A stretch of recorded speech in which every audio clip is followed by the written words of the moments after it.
Hi, welcome to Berries in Bloom. I'm Katie and I'm happy you're here. On this channel, I discuss all things homeschooling and with a little bit of literature and lifestyle thrown in. So this is a video I've been asked to make and I'm really excited to finally get to it.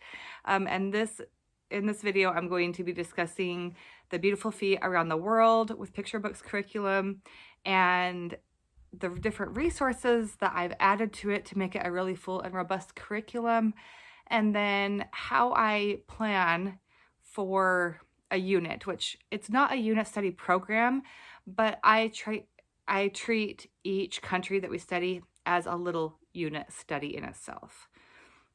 So to start, I'm going to go over the curriculum and what comes with the curriculum itself, and then I'm going to go through the resources that I've added, and then after that, I will discuss how I lesson plan.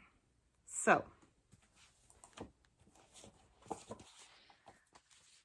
Around the World Picture Books is divided into two parts. There's part one, which covers the continents of Asia, Africa, Australia, and Antarctica. And part two covers Europe and South America. And if you look at them, part two is quite a bit bigger or thicker. And that's because in Europe, the countries have a lot more content as far as like the different learning connections, like the history connections, author connections, library connections, because as you study countries like France and Italy and Spain, there are a lot of famous artists and musicians that are included. And then when you get to Great Britain, you also learn about Scotland and Ireland. And so there's a lot more to part two. We have been going through part one, and we have Egypt and Antarctica left, and then we will finish this. We have not started part two. I've decided to save this until my daughter was older because I feel like the content in the European countries is a little more advanced and the books are a little bit longer. And so we decided to start with part one, and we'll do part two sometime in the future. And the other thing is that we go through this program very, very slowly.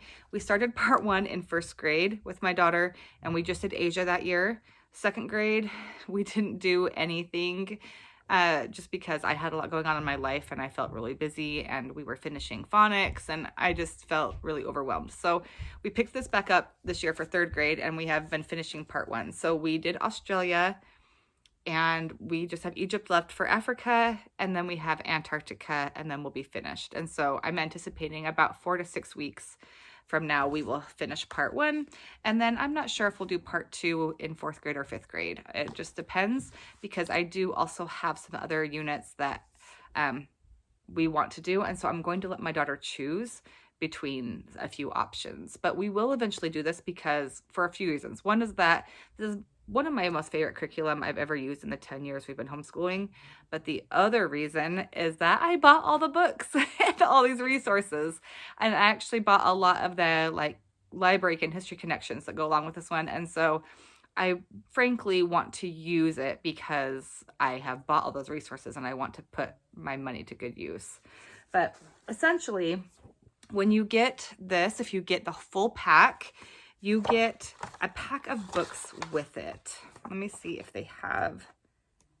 Yes. So these are the books that are used in the study that are part of the lessons. And so these are the books that you need to have. So I highly suggest just getting a pack unless you already own a bunch. And so it tells you in the front of the manual what books that you need. And then within each country, so we'll just start with China, it always has 1 or 2 books that you read, and then as you go through, like I said, there are like these library connections that give you more ideas for books. There are biography and history connections for some of the units. So like for China, there's a lot about like Genghis Khan and Confucius, Marco Polo, Kublai Khan, the Great Wall of China. And then there is sometimes there are art connections, and then there are always nature connections, and the nature connections are animals from that country. So there's 3 to 4 animals that you learn about per country, and then there are recipes for each country as well. So that's what the curriculum itself looks like. In order to do this, like I said, you need the manual, the book pack, and then you need a notebook and some art supplies. And it does, if you get the pack, it does come with a notebook from them. But I felt like the notebook they sent didn't have enough pages in it, and it wasn't exactly what I was looking for. So I gave that to a child to use for something different. And I ended up getting a different notebook, and I'll show you that in a minute. Other than that, the only thing that you really need for the program is a set of colored pencils and or watercolors. So that's, in a nutshell, basically what you need to do around the world with picture books. So let me show you some of the other resources that I've added to this that I've created kind of a full unit. Now remember, you don't need any of these things. Quite frankly, I had already owned some of these books. So when I pulled this out to start it, I went through my bookshelves and I found books that I thought, oh, this would be great to add to our study. I only bought maybe 1 or 2 extra reference books to use with this. Everything else just came from my home library that I have built over the 10 years we've been homeschooling. So you don't need to feel like you need to go out and buy a whole bunch of books. After I show you all of the resources, I will show you what I believe are the most essential if you want to add some. So the notebook that I've chosen to use is a Canson mixed media notebook. This is not the full size, it's the smaller size. And I got the mixed media notebook because I want her to be able to paint directly in her notebook. And you can't really do that unless they have, thick pages. So I just Googled, did a Google search for an image of an American passport and printed that out and glued that on the front of this. And so this is the notebook that we've chosen to use, and it's been really great. She has about, hit myself, this much left of it to do the Egypt and Antarctica study. So she might end up filling this after we finish part 1. And if she does, we'll just buy a new notebook for part 2. But this is definitely not enough to do part 1 and part 2 unless you're doing just the essentials. So that's one thing to keep in mind. I think this was a 60-page one, or maybe 80 pages. I don't know, because it's underneath here. But just keep that in mind when you're buying a notebook, that you might want to get either the larger one so you can fit more on a page, or you might end up needing to get multiple notebooks for both parts, part 1 and part 2. All right, this is a resource that I would highly, highly recommend. It's a book called Give Your Child the World, Raising Globally Minded Kids One Book at a Time by Jamie C. Martin. She adopted a few children, and she wrote this book. The first half of it is her experience with adoption and raising culturally minded kids. And so the first half of this book is her experience, and the second half of the book is a book list. And she has the book list separated by continents. And then within each continent, she has books separated by ages 4 to 6, 6 to 8, 8 to 10, and 10 to 12. And then she does tell you where that book originates from, or where the story takes place. So for example, this book, it says it's from, this one's from Canada. You can see that. So it tells you what country they're from. So I always keep this around so that we can find extra books to add to our unit if we want. A lot of times there's overlap between this and the library connections and the manuals, but occasionally I have found a really good book out of here that we want to add to our study. So this is a great, great resource if you're doing any sort of geography curriculum at all or wanting to study world cultures. So I thought I'd show that first. Okay. And then I did not go pull all the books that go with this curriculum because there are a lot. And quite frankly, they're not gathered together in a neat place. I have put them on my bookshelf where they fit on my bookshelf. And so they're not together, and it would have taken me a lot of time to pull them. But the one book that I thought I would show is this maps book. This does come with the curriculum. So if you are buying both parts, part 1 and part 2, make sure that you've removed this from part 2 so you don't get duplicate maps book. But this is a really, really giant book. You can see it's like bigger than my head. And it's just beautifully illustrated. And every country in the manuals is featured in this blue one. They have come out with other books that have more countries than what's in this blue one, but every country that you study with beautiful feet is in this book.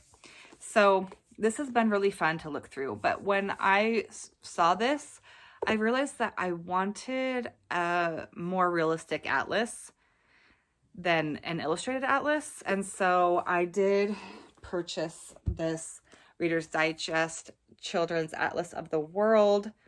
And I might have gotten this used. I'm actually not sure because I've had it for so long. But it's more realistic maps. And it includes more dialogue or writing about that country and little more information. And so we use both of these, the maps book and this, when we are first learning about the country. And like I said, I'm just going to show you all the resources and then I'll tell you how I weave them in. So don't worry. And then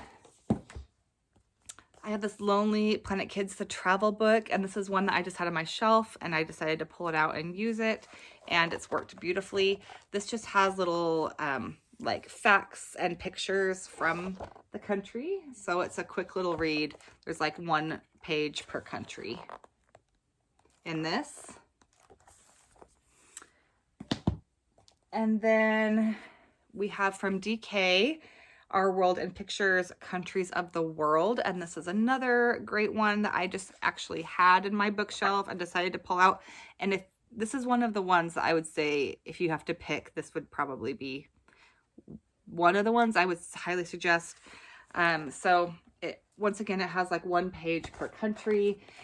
Sometimes it has a double page spread, like the UK has a double page spread. But it has little blurbs and pictures, kind of like Lonely Planet Kids, but I feel like it has a little bit more information on the pages. And then for every country, it has this little fact file down here that tells you the size of the country in square miles or kilometers, and then how many, like the population, the capital, and what languages are spoken there. And then a little more about like the geography or the culture, history, things like that. And so we use this when we are notebooking, this little section. So that's why I consider this a little more essential than some of the others. And then we have Lonely Planet Kids, the flag book. Once again, I just had this in my home library and decided to pull it, and it's worked perfect.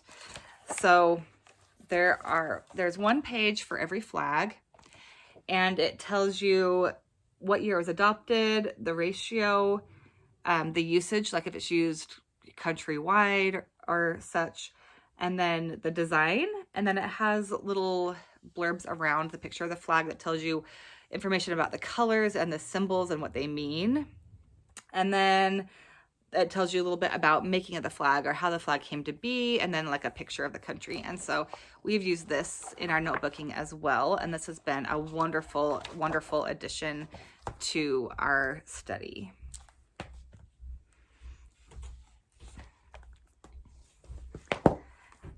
And then we have DK Children Just Like Me, a new celebration of children around the world.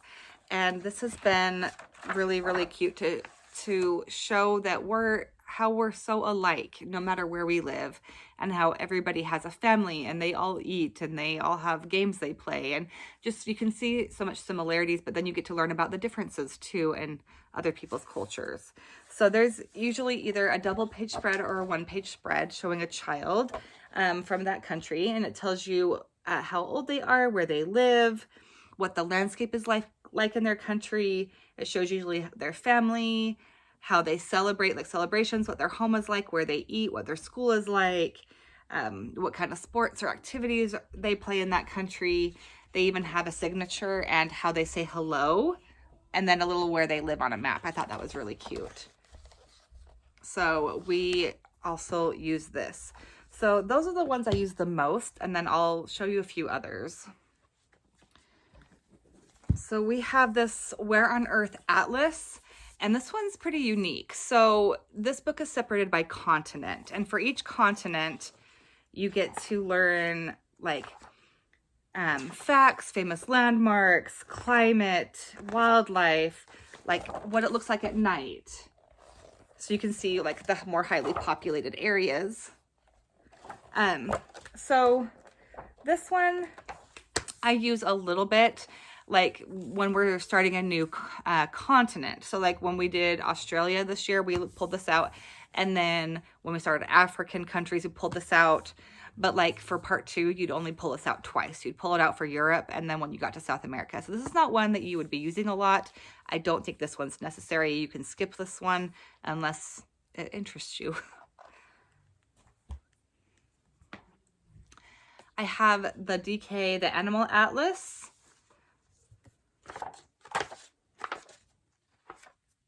And this just shows animals in their different habitats. So this is like Arctic animals. Those are animals of North America. Let's see if I can find some from... Okay, here's some from Siberia in Asia. So it just shows animals and like where they are found in the world, their habitats, and then little information about them and how they survive in that climate. So this is handy when you're learning about the animals in each country. And then we have DK Children Just Like Me celebrations. And this is all about holidays around the world and how children around the world celebrate their holidays. I have not found very many holidays centered in Africa in here. So I haven't been using this very much this year, but when you find a country that's included, it's really fun. So they have like, when we do South America, there's Carnival in Brazil that we could learn about. Or like when we learned about India, we learned about Diwali. We did that in 1st grade. And then when we get to Europe, there's like St. Lucia Day in Sweden. And so I always, when we're starting a new country, I always check to see if the country is included in this. So far, we haven't had any of our African countries show up here. But it's another great one if you want to learn about holidays around the world, to have that one. And then if you want to add on like a biomes or ecosystem study, it's not included in the manuals, but I kind of have done that a little bit. So when we learned about Asia, we did mountain regions. When we did Australia, we did coral reef. And then when we finish Egypt, at the end of Egypt, we're going to do a desert study. And that's something that I just developed on my own. And so these are really great for that. So this is Geography A to Z, a picture glossary by Jack Knowlton. And this has geography terms like what an archipelago is. So I think for Japan, we learned that Japan is an archipelago. So we labeled that. But there's like a bay or let's see, a desert. So there's little pictures in here with terms that you can use. And then we have the Usborne Living World Encyclopedia. I'm not sure if this is still in print. I believe I bought it used, but they have, it's a really great book that talks about different habitats. Like this is all about deserts. And then they also have coping with dryness, coping with desert temperatures, rain in the desert, and so forth. And so this is a great one if you want to learn about biomes or ecosystems as well. Okay. Let me go grab a few more things I put away. Okay, so those are all the reference books and materials that I use for every country that we study. So I have just a few other resources I wanted to show you. The first are these Flags of the World stickers. This pack comes with 5 sheets for each like set of flags. So you could order 1 pack for 5 children. I made the mistake of ordering 2 packs without knowing. So I had a lot and gave some away. But it includes all the flags of the world. And when we are starting a unit, I give her one of these, and she puts it in the front of her book and stamps like her passport. So this is kind of like her stamp page for that. And then I have this scrunch map. These are really, really cool. This one is of the whole world. But they do have like a US map, I think, and maybe some other ones. So I'm gonna pull this out. But this is just a map of the whole world. And it's made out of this material that, like, you probably could rip it, but you can scrunch it up and it doesn't hurt it. That's why they're called scrunch maps. So I thought this is really cool and doesn't take up a lot of space in your house. And then I have this leapfrog globe. You can use batteries in it, or there's a plug that plugs into the wall. And this is an interactive globe. So they get to like right now it's not on, but they get to touch places and it'll tell them like facts about that place, animals, all sorts of stuff about that place. And this is a really fun thing to have for like your kindergarten through 3rd grade kids, just to let them play and explore. I never have assigned my daughter to use this. She just plays with it. And usually naturally, if we've been learning about a country, she's curious about it. And so naturally, I don't have to tell her to come here and look at that country on the globe. She just will do it naturally as we're learning about the country itself.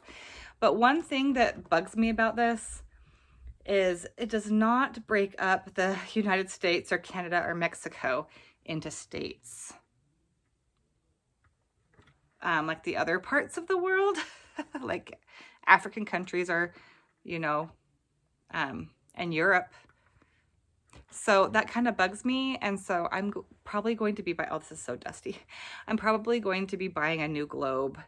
That's just a plain, boring globe, but that has all the countries and all the states in the United States, all the provinces in Canada. I want that detail. And so we'll probably keep this around for a year or two, or maybe keep it for grandkids. I don't know, because my daughter is my youngest. So anyway, but I would say this is good for like the K3 crowd, but just know that it doesn't have the individual United States on it. But it is really fun, I would say, for the younger kids. Okay, a few notebooking supplies. First, I bought this pack of stencils, and they are, so you can make lines in their notebook. And it comes with 2 different sizes of lines. This one I haven't opened yet is, the lines are closer together. So this is maybe like wide ruled. This is like college ruled. It isn't quite wide ruled though. Anyway, so it comes with those, and then it comes with some smaller, like half-size ones, and these are a lot wider. There's another one that I think is upstairs that has thinner lines, but it comes with these little packs of stencils so that you can draw lines in your notebook. And I just keep them in the package they came in because it's an easy way to keep track of them where they're clear. But I use this a ton. And then the last supply that I'll show is this Canon Ivy photo sticker printer. Let me open it and I'll show you. So this is what it looks like. And you download the Canon Ivy app on your phone, and you can print anything straight from your phone, and it prints a picture that is a sticker. So we use this a ton, and I'll show you her notebook in a minute on what it looks like, or what the pictures look like. But whenever my daughter does like a craft or some project, or like a 3D puzzle or something like that, I will take pictures of her and her project and print that out and put that in her notebook, so we don't have to save the crafts. Because honestly, if you are a crafty house, you know that like it breeds itself, and pretty soon you have a hoarder house of crafts. And so I usually will take pictures of it, and the crafts hang around for like a month or 2, and then they end up in the garbage. But we still have a keepsake of the craft with my daughter, so that we have that forever. But then I also will take pictures of famous people. So when we were studying Asia, I found a picture just from Google Images of Genghis Khan and printed that out and put that in her notebook so she could narrate what she learned about him. So I use this a lot too. This is a little bit of an investment.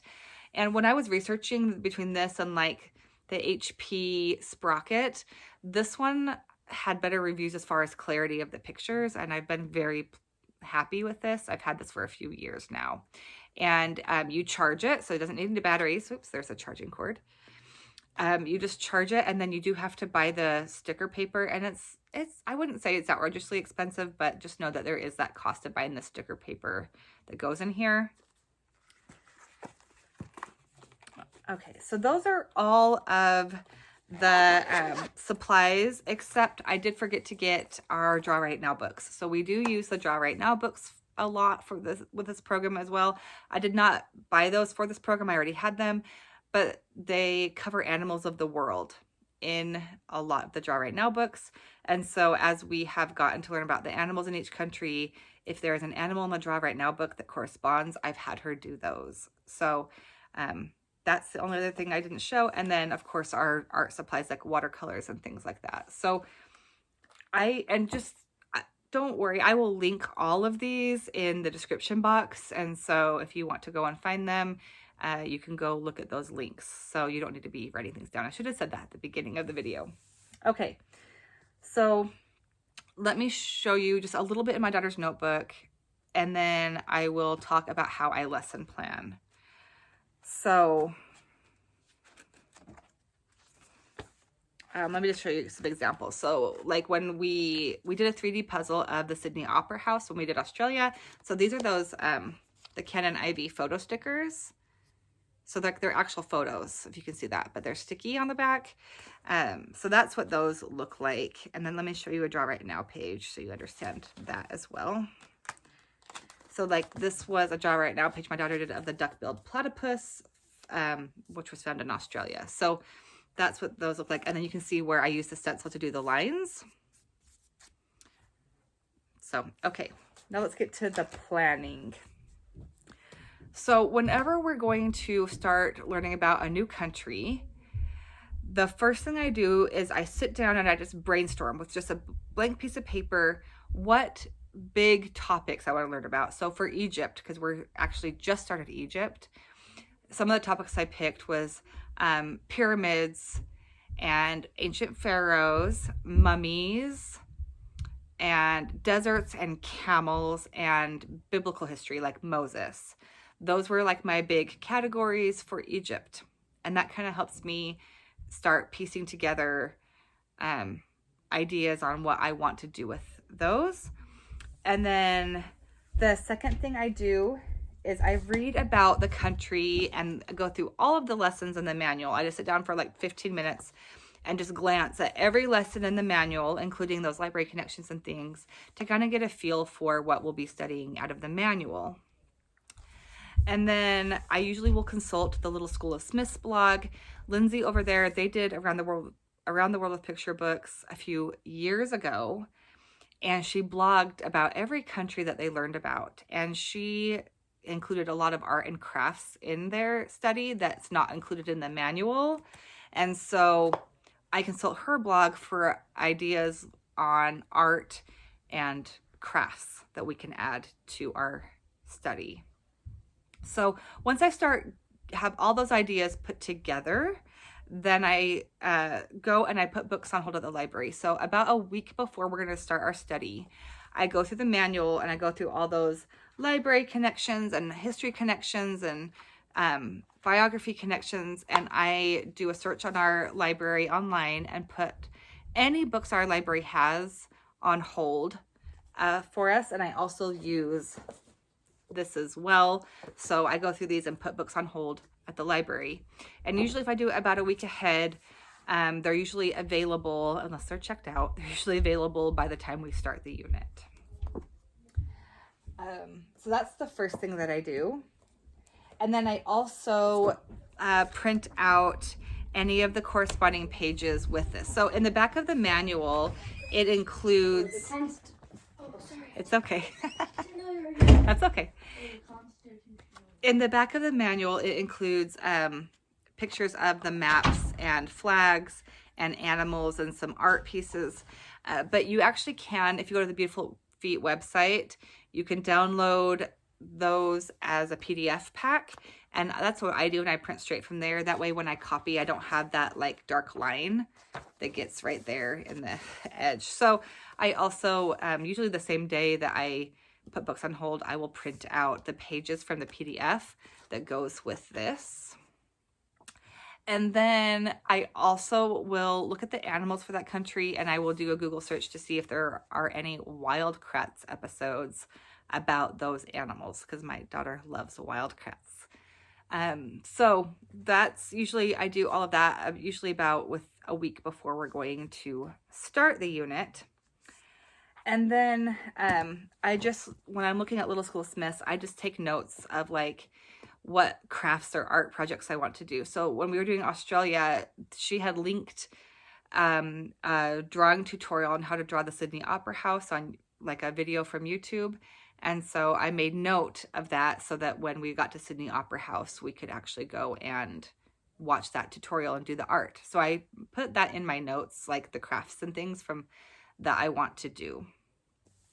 And so that's pretty much all of the prep I do, other than like I go pull things off my bookshelves. Like if I know I'm doing pyramids, I went and I looked through all my bookshelves and found anything that had to do with pyramids, pharaohs, mummies, whatever. And I found some books off my bookshelves that I pulled because they go with our unit too. So that's pretty much the only real prep work I do.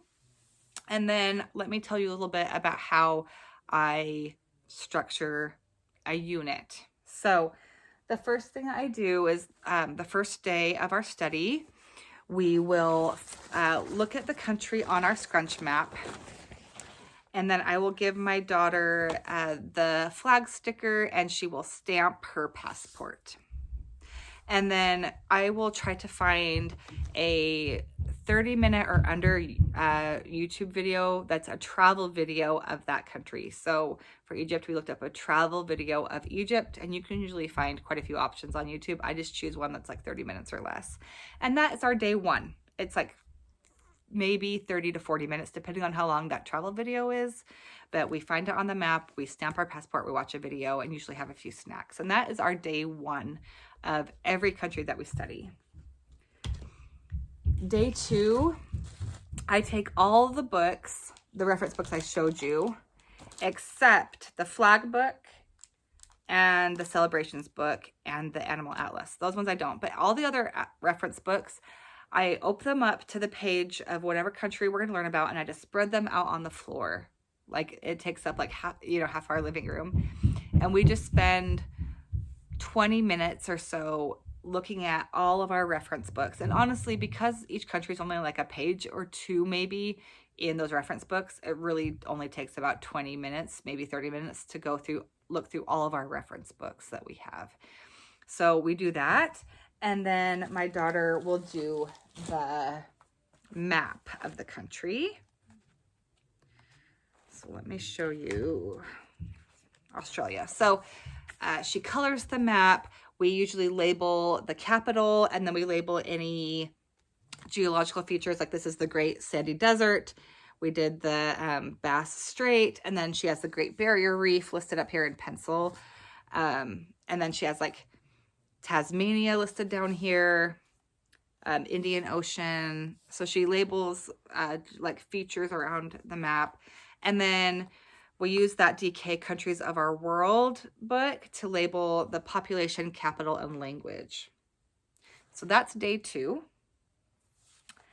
And then day three, we read the Lonely Planet Kids flag book, and we paint the flag and then write about the flag. And that's usually day three. And then after that, it really varies, but typically on day four, that's when I will go to the manual. Let me go to Australia since that's what we've been doing.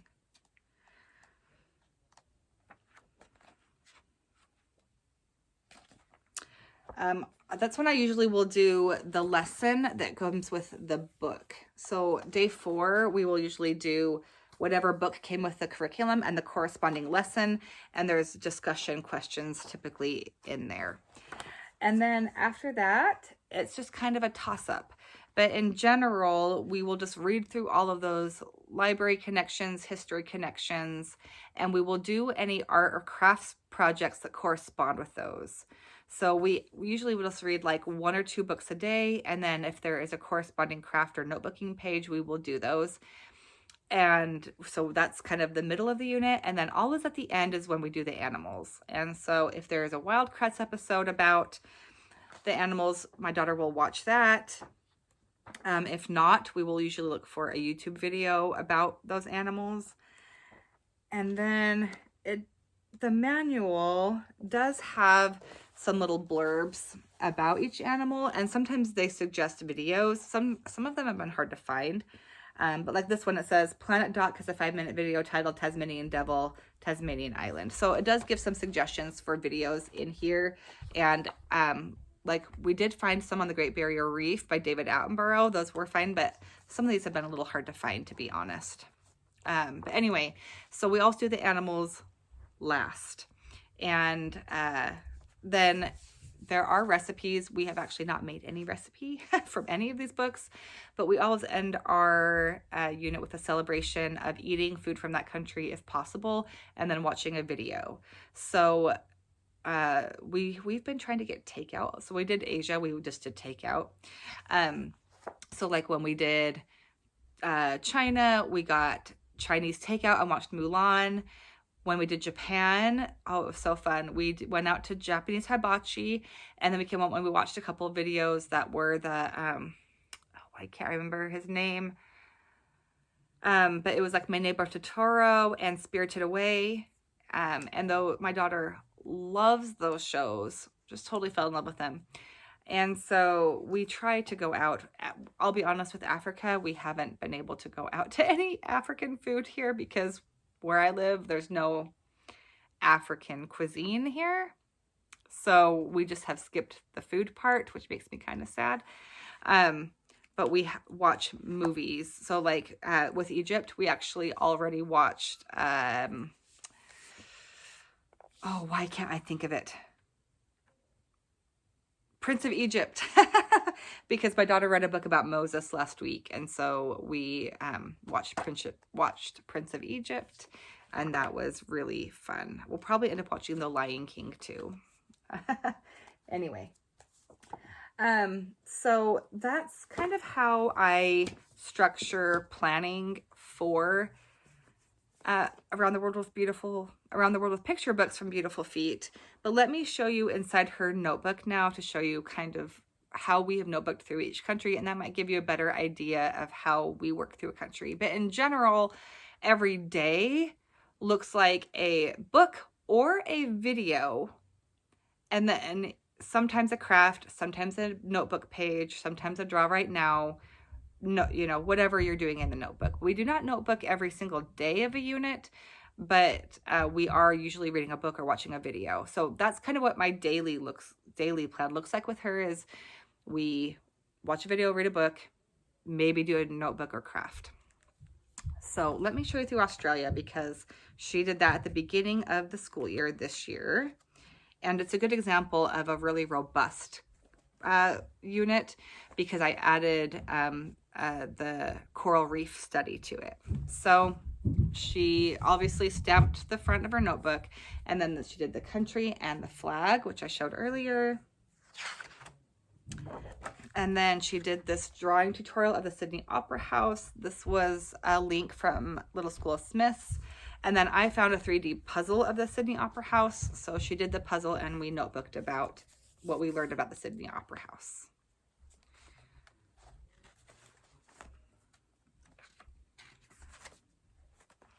And then she colored some Aboriginal art and did this Aboriginal little, art. And this is just Q-tips of paint. And I have to say, when we learned about Aborigines, we watched a video on like how Aborigines used tools in their culture, and she had so much fun. She actually went out in our backyard after watching that video and found like a stick and some twine and stuff, and she tried to make tools herself, and it was just, she loved that part. And then this is a Draw Right Now page of the duck-billed platypus. And then these pictures came from Beautiful Feet, so she colored them, and then for Australia, there actually was a Wild Kratts episode for every animal. So she did her own narrations after watching the Wild Kratts episodes for each animal, which this included the Tasmanian devil, the duck-billed platypus. Here's another Draw Right Now of a koala. And then she notebooked about kangaroos, red kangaroos, and koalas. And then I found a unit, I think it was from Steph Hathaway Designs, but I'm not positive. That was a coral reef unit. And so I bought that unit and added that. So we have Anatomy of a Coral Polyp. This is a Draw Right Now page of the coral reef. And then this was an art project suggested by Lindsay at Little School of Smiths. So you take sponges and you cut them to look like coral, and then they dip it in paint and stamp the coral on their notebook page. And then she just labeled some different types of coral in her notebook. And then we have Anatomy of a Sea Turtle and Anatomy of a Shark that she labeled. And then this is the country tree. It's a wattle tree, and this is a little art project she did where she painted the wattle tree. And then for biography, there was a book we read about Anna Pavlova, and she was a Russian ballerina, but when she was doing a world tour, she stopped in Australia and did some special ballet that was the first time ever. And they have a dish that's a dessert in Australia called pavlova that is named after her. So she was somebody we learned about with Australia. And then I just thought of adding Steve Irwin, because when I think of Australia, I think of Steve Irwin. So I printed out a picture of Steve Irwin and she notebooked about him. And then that was it for Australia for her notebooking pages. Let's see, I was going to show you.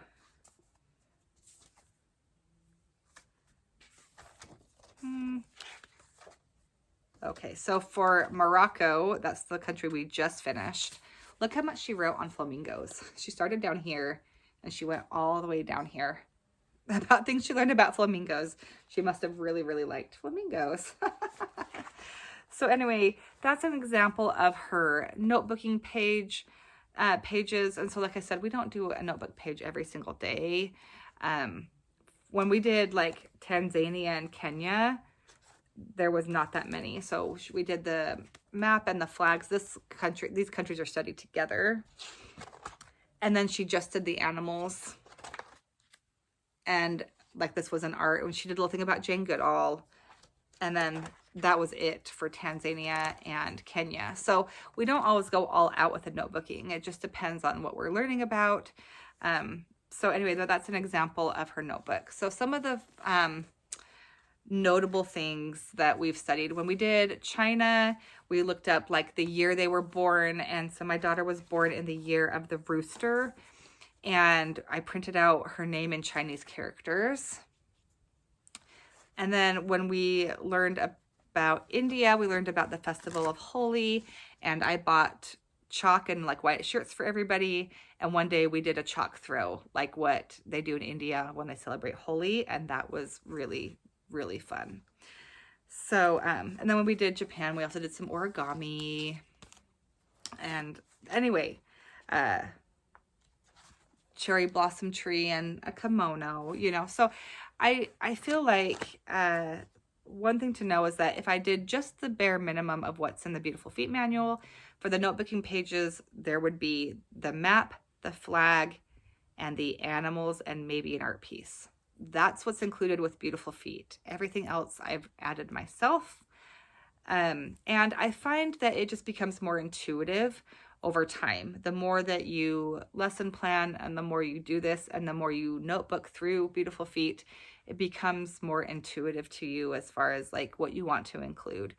So anyway, but like I said at the beginning of the video, you can add as much or as little as you want. You can do just the Beautiful Feet manuals, or you can add to it like I have and made it really, really robust. So one thing to know is one of the reasons why I want to make it robust is because I feel like I have limited time in what I can do with my kids, and I didn't want to do a whole separate science with my kids, and so that's why I created like the biome study with this, and then like we beefed up the animal study so that we can include this for science as well. And then because my daughter is writing so much, I consider this a lot of her writing curriculum as well. So I consider this history, geography, world culture study, and science, specifically earth and life science, if you do the animals and biome study, and then research and informational writing.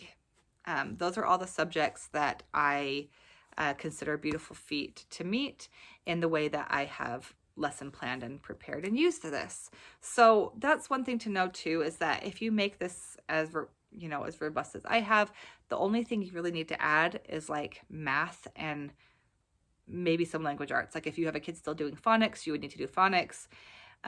If you need to learn about grammar, you could do grammar. I don't do grammar below third grade and under anyway. So you can really just do math with this and then add any other language arts components that you need to make this a full program. But that's what I did in first grade. In first grade, my daughter only did math, phonics, and this. This year in third grade, she's done math and this, and then some other writing units because she enjoys writing. And so she's done some other writing and things. But this has been the main thing that we've done this year. And it has been just so beautiful and wonderful, and we've loved it. This has been one of my most favorite curricula ever. Just know that I do feel like the sweet spot for age for this is probably second to fourth grade. I feel like some of the stuff goes over their head if you do it too young. It is labeled, I think, first through fourth grade is what Beautiful Feet labels it. But in general, if I were to restructure how I did this, I would actually start with the African countries and the South American countries, and then like Australia and Antarctica first, and do Asia and Europe last, because I feel like developmentally that makes more sense. When you are learning about Africa and South America, a lot of your study is like the animals and the biomes, like deserts and rainforests. So I feel like those topics are more geared for the younger kids, where when you get to Asia, specifically China, and you're learning about Marco Polo and Genghis Khan and Kublai Khan and I already said Marco Polo. And when you get to Europe and you're learning about all of the Renaissance artists and musicians, like that's like a lot more for them to remember. And even when you get to Europe, there's like a little section on Charles Dickens and Shakespeare, and it just feels a little more like higher level learning. So if that's one thing too, is you don't have to do the countries in order. You can do them however you want. I would suggest sticking with one continent at a time. That makes more sense to me. But you can do, a continent out of part 1 and a continent out of part 2. You don't have to do them in order. So if I were to do this again, that's what I would do, is I would get both units, but I would do Africa and South America first, and then probably Antarctica, then Australia, and then Asia, then Europe is the order that I would do them in. So just a little FYI for those of you that wanted to use this. But anyway, I hope this video was helpful. I know a lot of people had asked for this video specifically, and so I hope that my directions were very clear and you take something away from this video, and I hope that it blesses your family. I did put all those links in the description box, as I said previously, so if you want to find any of these reference books or materials I showed, go ahead and check out those links. They are affiliate links, so I get a little kickback from Amazon if you purchase through my link, and I greatly appreciate it. That allows me to keep making content like this. So anyway, just know that I appreciate you, and I hope this video was helpful, and I'll see you in the next one. Bye. Oh, if you have any questions about this program, let me know. Leave them in the comments. I'll answer that.